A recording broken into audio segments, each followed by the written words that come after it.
The phone went straight to voicemail for the third time in 2 days, and that's when I knew something was wrong.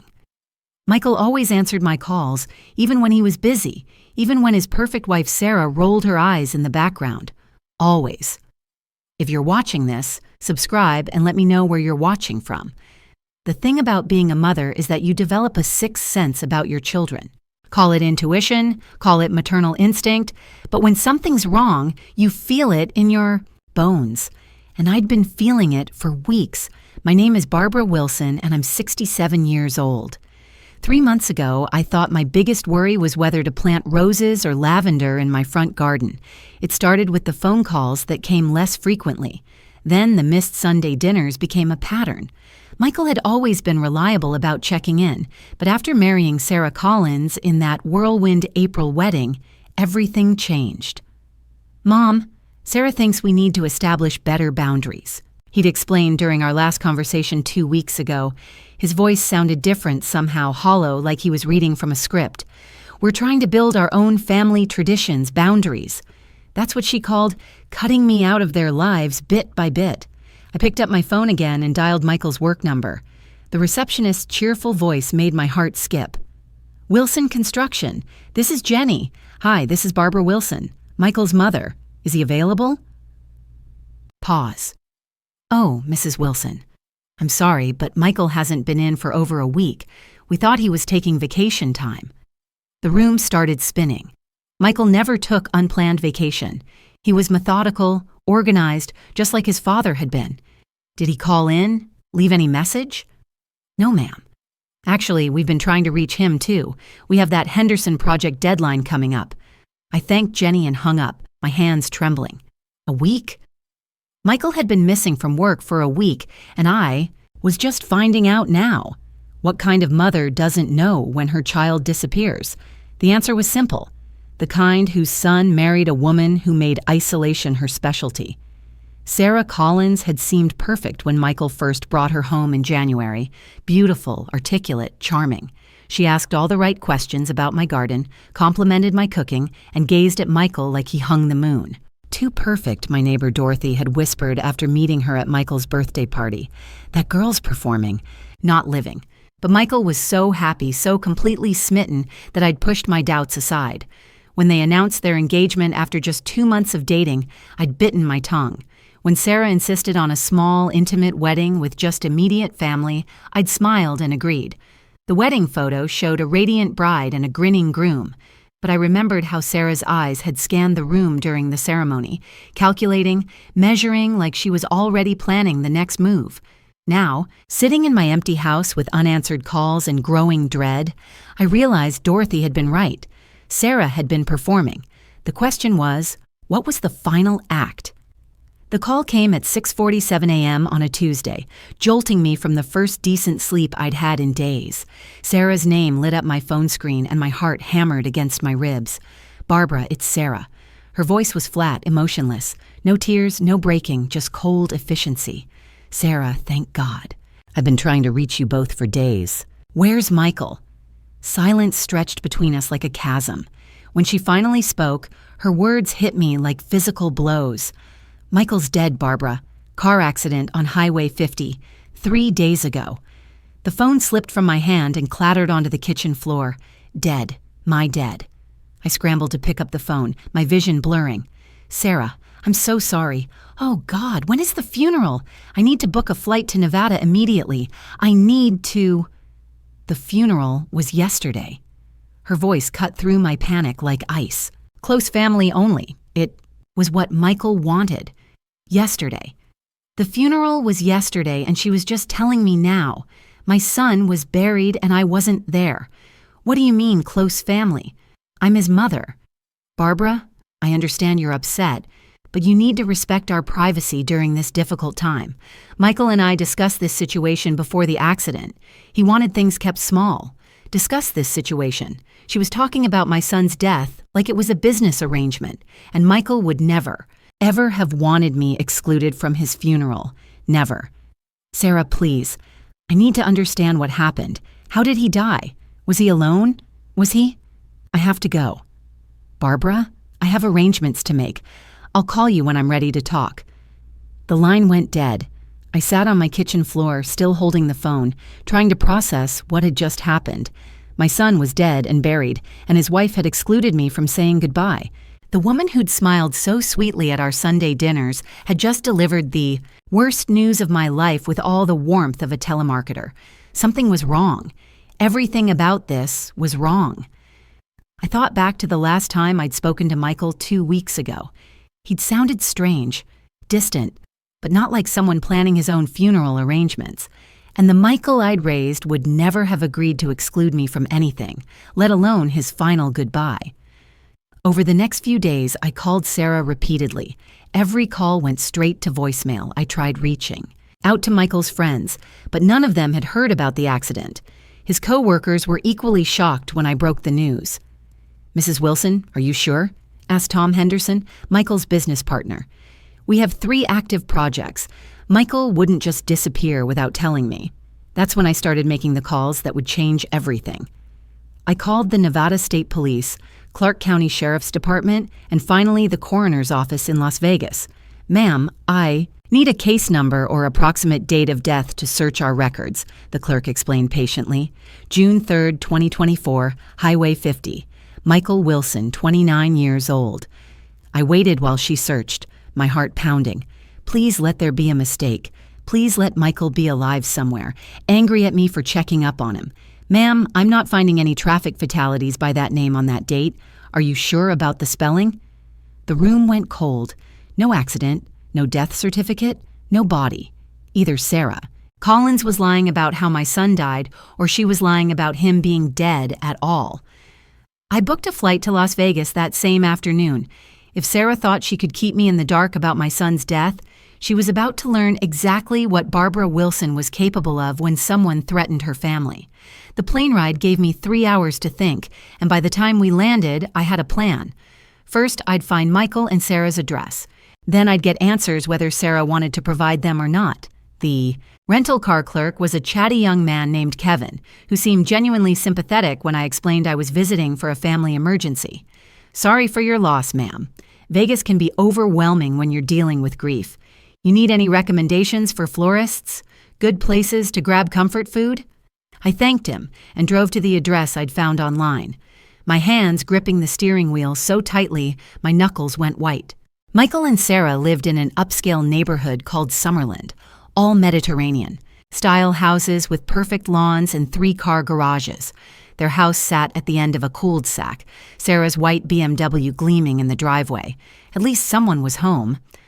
I parked across the street and sat for a moment, gathering courage. Through the large front windows, I could see movement inside. Someone was home.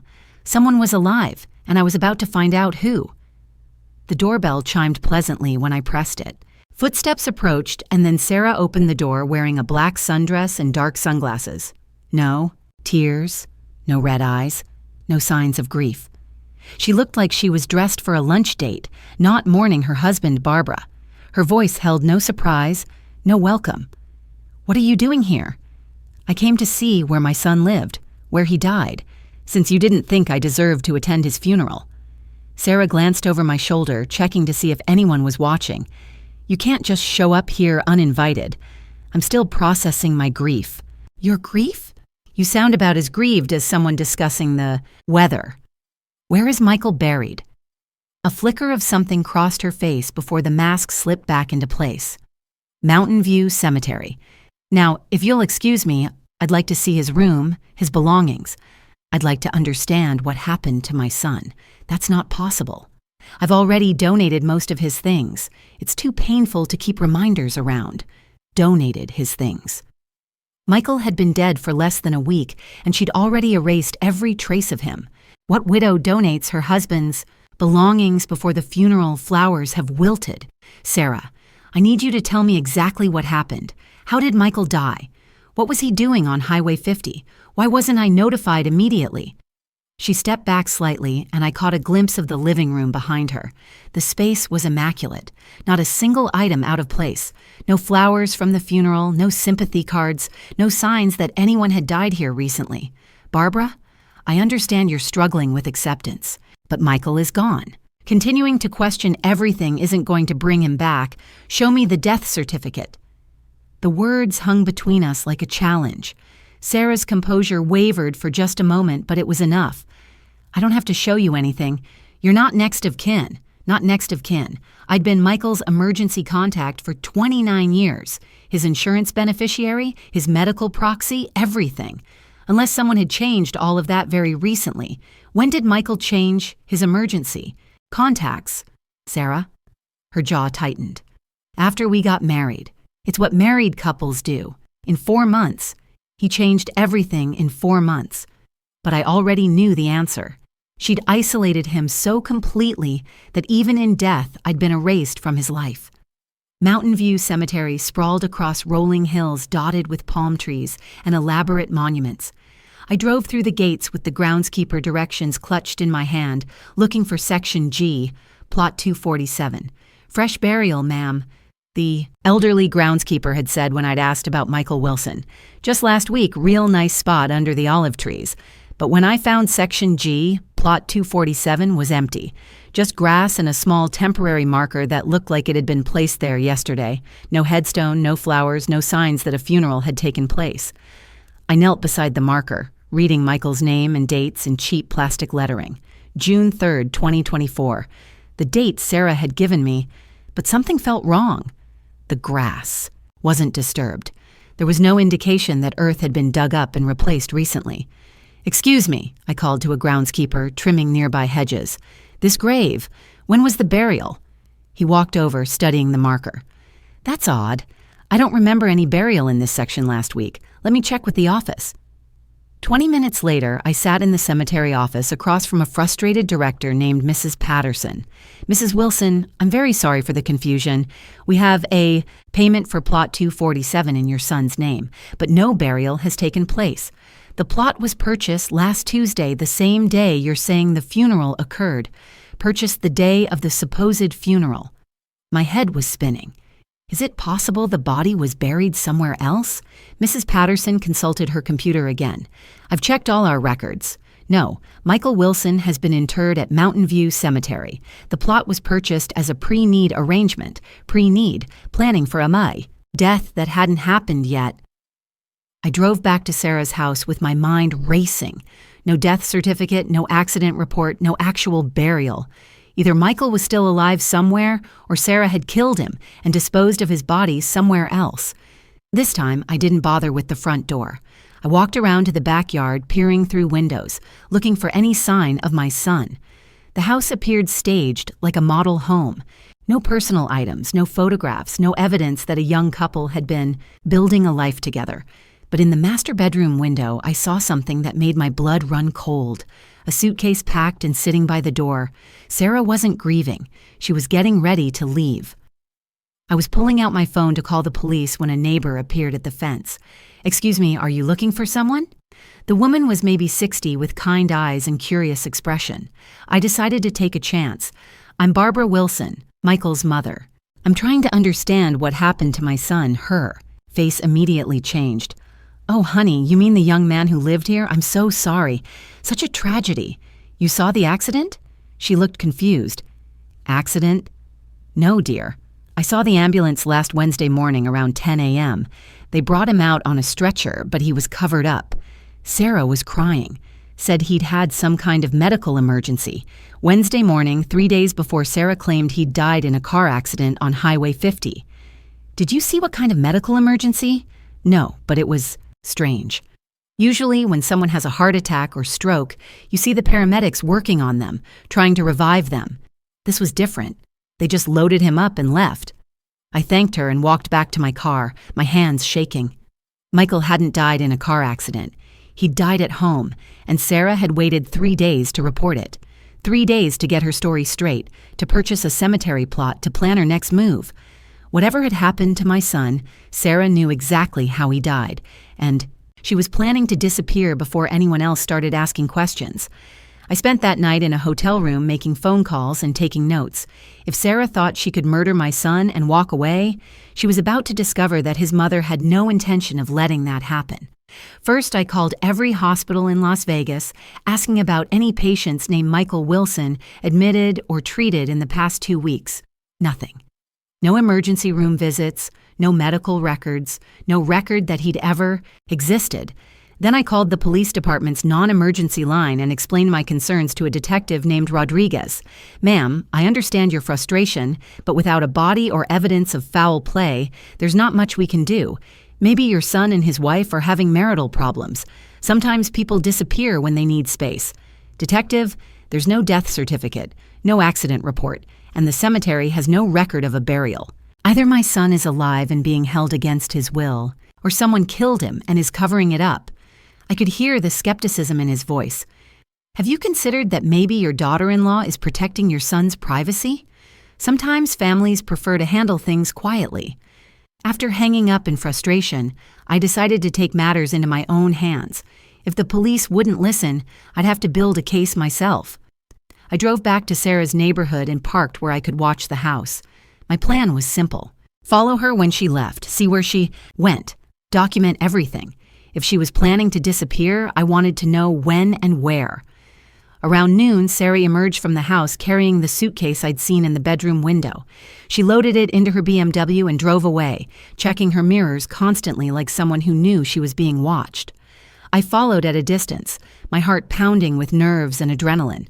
Sarah drove to a storage facility called Secure Space on the outskirts of town. She used a key card to enter the facility and disappeared. Inside Unit 247, the same number as Michael's cemetery plot. That couldn't be a coincidence. I parked across the street and waited. 30 minutes later, Sarah emerged empty-handed and drove to a bank. Another 30 minutes, and she was back in her car heading toward the airport, McCarran International Airport Terminal 1. I followed her into the terminal, keeping my distance as she checked in at the United Airlines counter. When she headed toward security, I approached the ticket agent. "Excuse me, I think that woman who just checked in dropped something." I gestured towards Sarah, who was now in the security line. "Could you tell me what flight she's on so I can catch her?" The young agent consulted her computer. "That passenger is on flight 847 to Portland, Oregon, departing at 4:15 p.m. Portland, my city." Sarah was heading to my hometown, and I had no idea why, but I wasn't going to let her get there first. I bought a ticket on the same flight and called Detective Rodriguez from the gate. "Detective, I need you to check on the storage unit at Secure Space, Unit 247.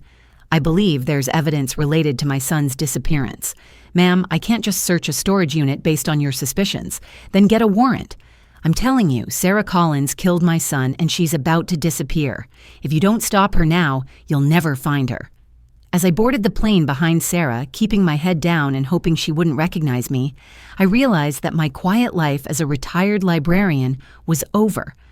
I was about to become the kind of woman who hunted down her son's killer. Sarah Collins wasn't on the Portland flight. I'd bought a ticket, waited at the gate, watched every passenger board, but somehow she'd vanished between the security checkpoint and the departure gate. Either she'd spotted me following her, or she'd never intended to get on that plane at all. I was sitting in the Portland airport at 11 p.m., exhausted and defeated, when my phone rang. Detective Rodriguez. "Mrs. Wilson, we got that warrant for the storage unit. You need to get back to Las Vegas immediately. What did you find? Just get back here tonight." The next flight to Vegas wasn't until 6 a.m., giving me 5 hours to pace my empty house and imagine every horrible possibility.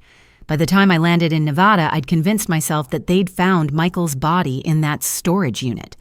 Detective Rodriguez met me at the police station, his expression grim. "Mrs. Wilson, I owe you an apology. We found some very disturbing evidence in Unit 247. He led me to a conference room where boxes of evidence sat on a long table. Photographs, documents, personal items that made my blood run cold. "These are Michael's belongings," I whispered, recognizing his watch, his wallet, his college ring. "Yes, but that's not the most concerning discovery. Look at this." Rodriguez showed me a manila folder filled with documents. Marriage certificates, death certificates, life insurance policies, all in different names, all for different men, but all with the same woman listed as the surviving spouse. Sarah Collins, Sarah Fletcher, Sarah Kim, Sarah Morrison. We've identified at least 4 previous marriages in the past 8 years. 3 of the husbands died under suspicious circumstances, all within 6 months of the wedding. The 4th husband, James Fletcher, survived, but barely. He's in protective custody in Oregon. 4 marriages, 3 dead husbands. My son was supposed to be number 4. Detective, where is Michael? Is he alive? Rodriguez's expression softened. Mrs. Wilson, we found Michael's body this morning. He was buried in the desert outside Henderson. The coroner estimates he's been dead for about 10 days. 10 days. Michael had been dead for 10 days while I was calling his phone, worrying about missed dinners, making plans to visit. How did he die? Poisoning. Ricin specifically. It's a toxin derived from castor beans. Very difficult to detect. Looks like natural causes unless you know what to look for. I sank into the conference room chair, the weight of everything finally hitting me. My son was dead and was murdered by the woman he'd loved and trusted, poisoned slowly while I was hundreds of miles away, oblivious to his suffering. We have APB out on Sarah Collins, Rodriguez continued. Real name Margaret Winters. She's done this before and she's very good at disappearing. But Mrs. Wilson, without your persistence, we never would have discovered this pattern. You saved other potential victims, but I hadn't saved Michael. I'd failed my son when he needed me most. Detective, how long had she been poisoning him? Based on the medical evidence and the neighbor's testimony about the ambulance, probably several weeks. Ricin poisoning is slow, gradual. The victim gets sicker and sicker, but it looks like natural illness until the final stages. The phone calls that came less frequently, the missed dinners, Michael's voice sounding strange and distant during our last conversation. He hadn't been pulling away from me. He'd been dying, probably too sick to understand what was happening to him. Sarah had been killing my son for weeks, and I'd thought he was just being distant. Rodriguez placed a gentle hand on my shoulder. Mrs. Wilson, your son fought this. He tried to call you several times in the days before he died. We found his phone records. I think he knew something was wrong, but he was too sick to get help. Michael had tried to call me in his final days when he was suffering and afraid. He'd reached out to his mother, but I hadn't been there to answer. As I sat in that conference room, surrounded by evidence of my son's murder, I made a promise to Michael's memory. Margaret Winters might have escaped for now, but I would make sure she never killed another person's child. The hunt for my son's killer was just beginning. 3 weeks after Michael's funeral, I was sitting in a coffee shop in downtown Portland when I spotted her. Margaret Winters, formerly Sarah Collins, formerly 3 other dead men's wives, was standing in line at Pioneer, Courthouse Square, looking like she'd never killed anyone in her life. For a moment, I thought I was hallucinating. Grief does strange things to your mind, and I'd been seeing Michael's face in crowds for weeks. But this was different. This was real. She'd changed her hair from blonde to auburn and wore glasses now, but I'd spent 4 months studying that face across my dinner table. I knew the way she tilted her head when she was listening, the practiced smile that never reached her. Eyes, the careful way she moved through the world like someone always calculating the next move. My hands started shaking as I fumbled for my phone. Detective Rodriguez had given me his direct number and made me promise to call if I ever saw anything suspicious. Well, spotting my son's killer buying coffee 2 miles from my house definitely qualified as suspicious. Rodriguez, detective, it's Barbara Wilson. I found her. Margaret Winters is in Portland at Pioneer Square. Mrs. Wilson, are you absolutely certain? We've had dozens of false sightings. I'm certain. Same walk, same mannerisms. She's changed her appearance, but it's definitely her. Don't approach her. Don't let her see you. I'm contacting Portland PD immediately. But as I watched through the coffee shop window, Margaret was already moving. She walked quickly through the square, checking over her shoulder every few steps. Someone who'd spent months evading capture developed certain habits, and right now, those habits were telling her to run. I threw $5 on the table and followed at a distance, keeping my phone line open with Rodriguez. Margaret walked 3 blocks to a parking garage and got into a silver Honda Civic with Washington plates. Another stolen identity. Another stolen life. She's driving a silver Honda Washington license plate, Charlie Delta 7492, I reported as I hurried to my own car. Mrs. Wilson, do not follow her. Wait for backup. But Margaret was already pulling out of the garage, and I knew if I lost her now, she'd disappear again, maybe forever, maybe to kill another innocent man who thought he'd found love. I followed the Honda through Portland's afternoon traffic, staying back far enough to avoid detection, but close enough to keep her in sight. Margaret drove like someone who knew the city, taking side streets and cutting through neighborhoods with the confidence of someone who'd been planning escape routes. After 20 minutes, she pulled into the parking lot of a modest apartment complex in southeast Portland. I parked across the street and watched as she climbed to the second floor and disappeared into Unit 237. Another address, another temporary home. How many apartments had she rented under false names? How many lives had she built and discarded when they no longer served her purpose? I called Rodriguez back with the address and settled in to wait.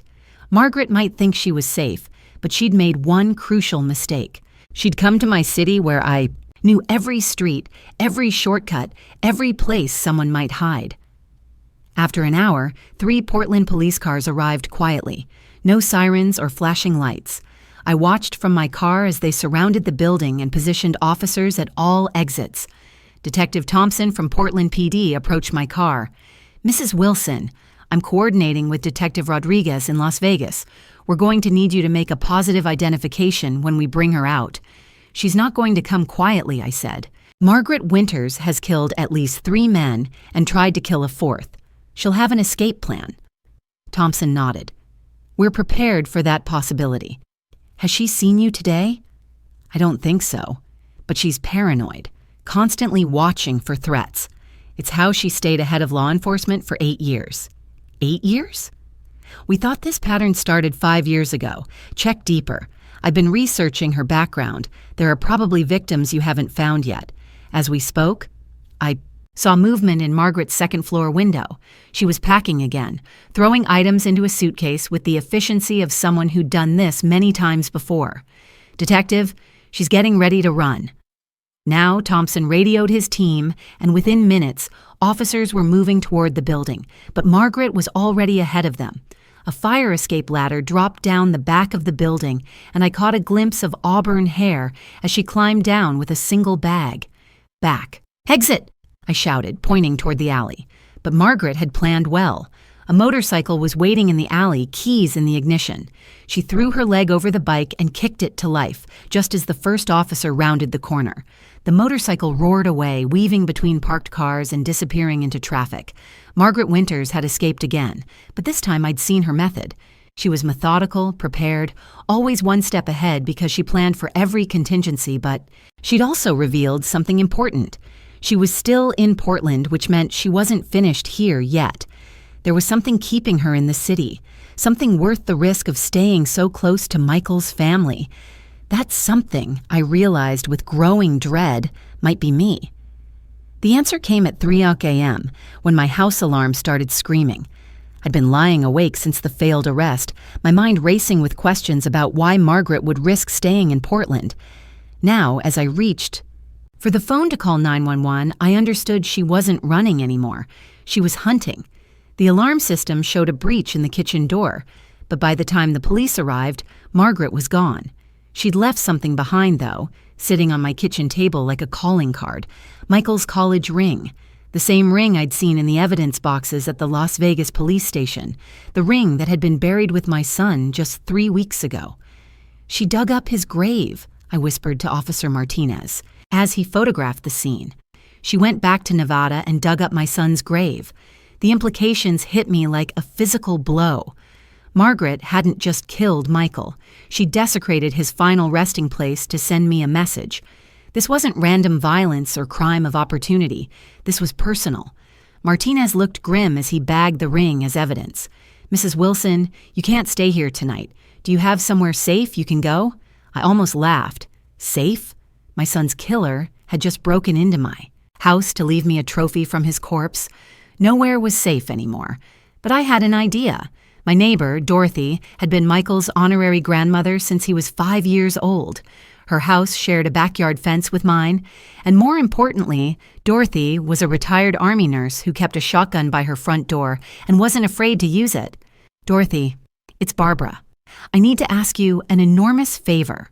2 hours later, I was sitting in Dorothy's kitchen while she made tea and tried to process everything. I'd told her about Michael's murder.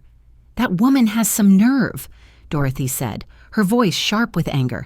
"Coming into our neighborhood, threatening you in your own home. She picked the wrong mother to mess with." Dorothy was 73 years old, had survived 3 tours as a combat nurse, and had raised 4 children as a single mother after her husband died young.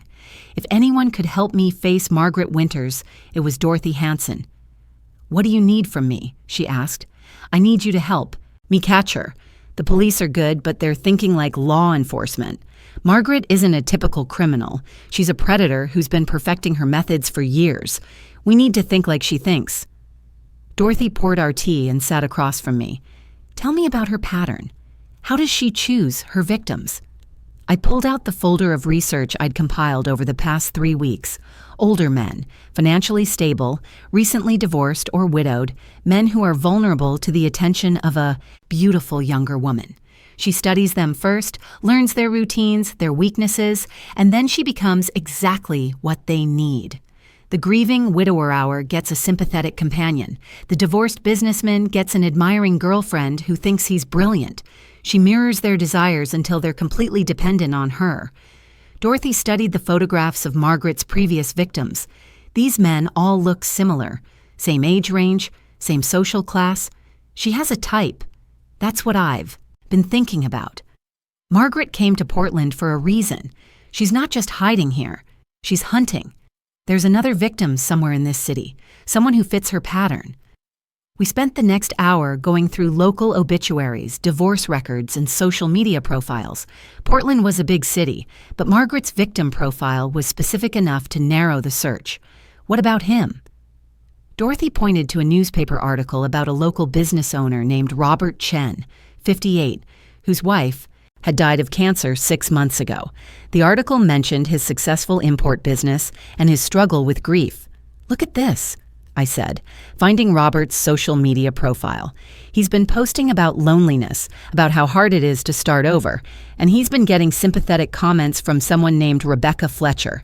Rebecca Fletcher, another false identity, another carefully constructed persona designed to lure in a grieving man. Dorothy, I think we found him, and I think we just figured out how to catch Margaret Winters. The plan was simple. I would warn Robert Chen about the woman who was probably already worming her way into his life. But instead of scaring her away, we'd use his cooperation to set a trap. Margaret had made this personal when she broke into my house. Now it was time to turn the tables. "Barbara," Dorothy said as we finalized our plan, "you realize this is dangerous. If Margaret figures out what we're doing, then she'll try to kill me too. But Dorothy, I can't live the rest of my life looking over my shoulder, wondering when she'll strike again, and I can't let her destroy another family the way she destroyed mine." Dorothy smiled grimly. "Good, because I wasn't going to let you do this alone anyway." Robert Chen was exactly the kind of man Margaret Winters preyed upon, successful, lonely, and desperate to believe that love could heal his broken heart. When Dorothy and I approached him at his import business the next morning, he initially thought we were customers, but when I explained who I was and why we'd come, his face went pale. "You're telling me that Rebecca is a murderer? That's impossible. She's been helping me through the worst time of my life." I showed him the photographs of Margaret's previous victims, the timeline of her marriages and murders, the evidence that had been building for 8 years. "Mr. Chen, how long have you known Rebecca?" 6 weeks. We met at a grief support group. She lost her husband in a car accident, just like my wife died of cancer. We understood each other's pain. Classic Margaret. Always the perfect victim herself. Always the wounded woman who needed protection and comfort. "Has she moved into your house yet?" Robert shifted uncomfortably. "She's been staying over a few nights a week. Her apartment has problems with the plumbing." "Has she suggested marriage? Talked about combining your lives, your finances?" "Well, yes, but that's natural when 2 people care about each other." Dorothy leaned forward. Mr. Chen, this woman has killed at least 3 husbands for their life insurance money. You're not falling in love. You're being set up for murder." The color drained from his face. "What do you want from me?" "We want you to help us catch her," I said. "Continue the relationship, but be careful about what you eat or drink. Wear a wire when you're with her. Help us gather evidence. You want me to use myself as bait?" "This woman is a killer." "Mr. Chen," Dorothy said gently, "if you don't help us stop her, she'll kill you anyway. At least this way, you have a chance." It took 3 hours of discussion, but eventually Robert agreed to cooperate. Detective Thompson provided the recording equipment and coaching on how to guide conversations toward topics that might incriminate Margaret. The plan was to have Robert propose marriage and suggest a quick wedding, something that would force Margaret to accelerate her timeline. If she was planning to kill him, the prospect of immediate access to his assets would make her sloppy. Over the next week, I watched from a surveillance van as Robert played his part perfectly. He talked about updating his will, about how Rebecca had given his life new meaning, about wanting to start fresh with someone who understood loss. Margaret, playing Rebecca Fletcher, responded exactly as predicted. She suggested a small ceremony, just the 2 of them, followed by a honeymoon where they could start their new life together. "She's moving fast," Detective Thompson observed as we listened to their dinner conversation. "Usually, she waits at least 3 months before suggesting marriage." "Something's got her spooked," I said. "Maybe the failed arrest, maybe the break-in at my house. She's feeling pressure." On Thursday evening, the pressure became clear.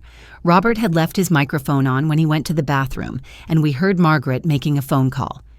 "I need to move the timeline up," she said to whoever was on the other end. "There's too much heat here. I'll finish this job and disappear permanently."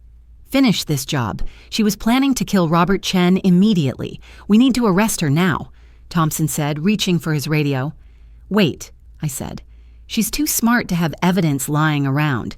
We need her to actually attempt the murder, or she'll walk away on insufficient evidence. Mrs. Wilson, we can't let her poison Mr. Chen. We won't. But we need to catch her in the act, or she'll just disappear and find another victim in another city." That night, Robert invited Margaret for dinner at his house. The place was surrounded by undercover officers, and Robert wore both a wire and a small camera. Every piece of food and drink was monitored with Dorothy and a police paramedic standing by with antidotes for various poisons. Margaret arrived with a bottle of wine and a casserole she'd made specially for Robert. Through the surveillance feed, I watched her serve him the casserole and pour the wine, encouraging him to eat while barely touching her own plate. "Classic behavior," the paramedic whispered. "She's dosed the food with something."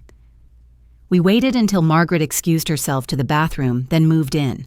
Officers entered through the back door while Robert quickly dumped his wine into a hidden container and switched his plate with a clean one Dorothy had prepared. When Margaret returned, she seemed nervous but continued the charade. She talked about their future together, about the honeymoon they'd planned, about how much she loved him. 20 minutes later, she started checking her watch. "Robert, you seem tired. Maybe you should lie down." "I do feel a bit dizzy," Robert said, following the script we'd rehearsed, "but I'm sure it's just excitement about our wedding tomorrow." Margaret's eyes lit up. "Of course. Here, let me help you to the bedroom." As she helped Robert to his feet, Detective Thompson's voice came through our earpieces. "Move in now." The front door burst open as officers swarmed the house. Margaret's carefully constructed persona shattered instantly, her face transforming from loving girlfriend to cold-blooded killer in a matter of seconds. "You set me up," she snarled at Robert, all pretense gone. "Mrs. Margaret Winters," Detective Thompson said, pulling out his handcuffs, "you're under arrest for the murder of Michael Wilson and the attempted murder of Robert Chen." As they led her away, Margaret caught sight of me standing by the surveillance van. For a moment, our eyes met, and I saw something I'd never seen before in her carefully controlled expression: fear. The trial of Margaret Winters lasted 6 weeks and revealed a pattern of murder that stretched back 12 years, not 8. She'd been killing lonely men since she was 19 years old, perfecting her methods with each victim. I attended every day of testimony, sitting in the front row where Margaret couldn't avoid seeing me. It seemed like a small thing, But I wanted her to know that Michael's mother was watching, that someone was there to speak for all the men she'd killed. The prosecution built their case methodically. DNA evidence from the storage unit, testimony from James Fletcher, the husband who'd survived, financial records showing the pattern of quick marriages and large insurance payouts. The evidence was overwhelming, but it was Robert Chen's testimony that sealed her fate. "She told me she loved me," he said from the witness stand, his voice steady despite the emotional weight of his words. "She said we would grow old together, that she would take care of me forever. All the while, she was planning my death." Margaret's defense attorney tried to paint her as a victim herself, a woman who'd suffered childhood trauma and made poor choices. But the jury wasn't buying it. When you've killed at least 6 people over 12 years, claiming victimhood becomes a hard sell. The toxicology report on the casserole she'd prepared for Robert showed lethal levels of ricin, the same poison that had killed Michael. She'd been planning to watch Robert die slowly, probably while playing the devoted girlfriend, rushing him to the hospital, crying for the cameras. On the day of sentencing, I was given the opportunity to deliver a victim impact statement. I'd been preparing what to say for weeks, but when I stood up in that courtroom and looked at Margaret Winters, only one thing mattered. "Your Honor, Margaret Winters didn't just kill my son. She killed the future we would have shared together, the grandchildren I'll never hold, the holidays we'll never celebrate, the phone calls that will never come. She killed Michael slowly over weeks while he trusted her completely. That's not just murder. That's torture." I turned to face Margaret directly. "You chose to become a predator. You chose to hunt good men who were only guilty of being lonely. You chose to destroy families for money, and you chose to come after me when I threatened to expose you. Every choice you made was deliberate, calculated, and evil." Margaret stared back at me, her expression unreadable. Even facing life in prison, she showed no remorse, no recognition that her victims were human beings with families who loved them. "But here's what you didn't count on," I continued. "You didn't count on a mother who would never stop fighting for her son. You underestimated what happens when you threaten someone's family, and you thought you could intimidate me into giving up and going away." I smiled at her then, and for the first time, I saw her composure crack slightly. "You were wrong about all of it." The judge sentenced Margaret Winters to life in prison without the possibility of parole. As they led her away in shackles, she tried one last manipulation, calling out to me, "Mrs. Wilson, I hope you can find it in your heart to forgive me. Michael talked about you often. He really loved you." I didn't respond. Margaret Winters had spent 12 years learning how to manipulate people's emotions, how to find their vulnerabilities and exploit them. She thought invoking Michael's memory would hurt me, would give her some kind of final victory. But she was wrong about that too. Michael did love me, and that love had given me the strength to hunt down his killer and make sure she could never hurt anyone else. After the trial, Detective Rodriguez found me in the courthouse parking lot. "Mrs. Wilson, I wanted to thank you personally. Without your persistence, Margaret Winters would still be out there killing people. You saved lives." "I just did what any mother would do," I said. "No," he replied. "Most people would have accepted the official story and moved on. You fought when everyone told you to give up. That takes a special kind of courage." Maybe he was right. Maybe hunting down your son's killer takes a special kind of courage. Or maybe it just takes being a mother who refuses to let evil win. Either way, Margaret Winters would spend the rest of her life in a cage, and Michael could finally rest in peace. 6 months after Margaret's sentencing, I received an unexpected phone call that would change everything one final time. "Mrs. Wilson, this is Detective Sarah Martinez with the Portland Cold Case Unit. We've been reviewing some old files, and your son's case has opened doors to investigations we've been stuck on for years. I was in my garden planting roses in the spot where Michael had built me a trellis when he was 16. The irony wasn't lost on me that I was finally able to plant those roses I'd been debating about a year ago, back when my biggest worry was garden design. What kind of investigations, Detective? We've connected Margaret Winters to at least 4 additional murders across 3 states. Men who died under suspicious circumstances between 2010 and 2015 before she started using the Collins identity. Your investigation gave us the pattern we needed to link the cases. 4 more families who would finally have answers. 4 more men whose deaths would no longer be mysteries. There's something else. Detective Martinez continued. We found evidence that Margaret had a partner, someone who helped her identify targets and create false identities, someone who's still out there, a partner. Margaret hadn't been working alone. Detective, what do you need from me? Actually, Mrs. Wilson, we were hoping you might consider joining our cold case task force as a consultant. Your insights into Margaret's behavior patterns have been invaluable, and frankly, you think like a predator, better than most trained investigators. I almost laughed. A year ago, I was a retired librarian whose biggest challenge was dealing with overdue book finds. Now the police were asking me to help hunt serial killers. What would that involve?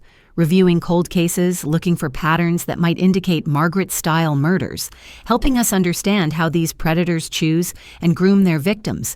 You've developed an expertise that we need. I looked around my garden at the house where I'd raised Michael, at the life I'd built and lost and was slowly rebuilding. For months, I'd been drifting, unsure what to do with the rest of my years. Michael was gone, Margaret was in prison, and I was 67 years old with no clear purpose. But this felt right. Using what I'd learned to help other families, to prevent other mothers from losing their children to predators like Margaret Winters. Detective, when do I start? 3 weeks later, I was sitting in the Portland Police Bureau's cold case conference room, surrounded by files and evidence. Boards and photographs of victims who deserve justice. My official title was Victim Advocate and Behavioral Consultant, but really I was doing what I'd always done best, paying attention to details that others missed. The first case they gave me was a 2013 death in Salem. David Morrison, 54, had died of apparent food poisoning 2 months after marrying a woman named Patricia Williams. The death had been ruled accidental, but something about the timeline bothered the original investigators. I studied Patricia, Williams' background, and found the same pattern. Grieving, widower hour, whirlwind romance, quick marriage, suspicious death. But this time, I had the advantage of knowing what to look for. She's changed her methods, I told the task force. Margaret used poison because it was hard to detect and looked like natural causes. Patricia Williams used food poisoning because it's even more common and even less suspicious. We reopened David Morrison's case and found trace evidence of salmonella that had been deliberately cultivated and concentrated. Patricia Williams had murdered her husband with contaminated food, making it look like a tragic accident. The best part, Patricia Williams was still alive, still hunting, still using the same identity she'd used to kill David Morrison. We found her in Spokane, Washington, 6 weeks into a relationship with a recently divorced businessman named Frank Torres. This time, we moved fast. No surveillance, no complicated sting operation. We arrested Patricia Williams before she could poison Frank Torres. And when we searched her apartment, we found evidence linking her to 3 other suspicious deaths. Frank Torres sent me a thank you card after the arrest. "You saved my life," he wrote. I was completely fooled by her. Thank you for seeing what I couldn't see. That's when I finally understood what I was meant to do with the rest of my life. Michael's death had been senseless, tragic, devastating. But if I could use what I'd learned from losing him to save other people's children, then maybe some good could come from all the pain. Over the next year, our task force solved 8 cold cases and prevented at least 3 murders. We developed a database of behavioral patterns that helped investigators across the country identify potential Black Widow killers before they could complete their deadly work. Margaret Winters might have taken my son away from me, but she'd also given me something unexpected. A purpose bigger than my own grief, a way to honor Michael's memory by protecting other families. On the first anniversary of Michael's death, I visited his grave at Mountain View Cemetery. The headstone I'd chosen was simple. Thanks for listening. Don't forget to subscribe and feel free to share your story in the comments. Your voice matters. Music,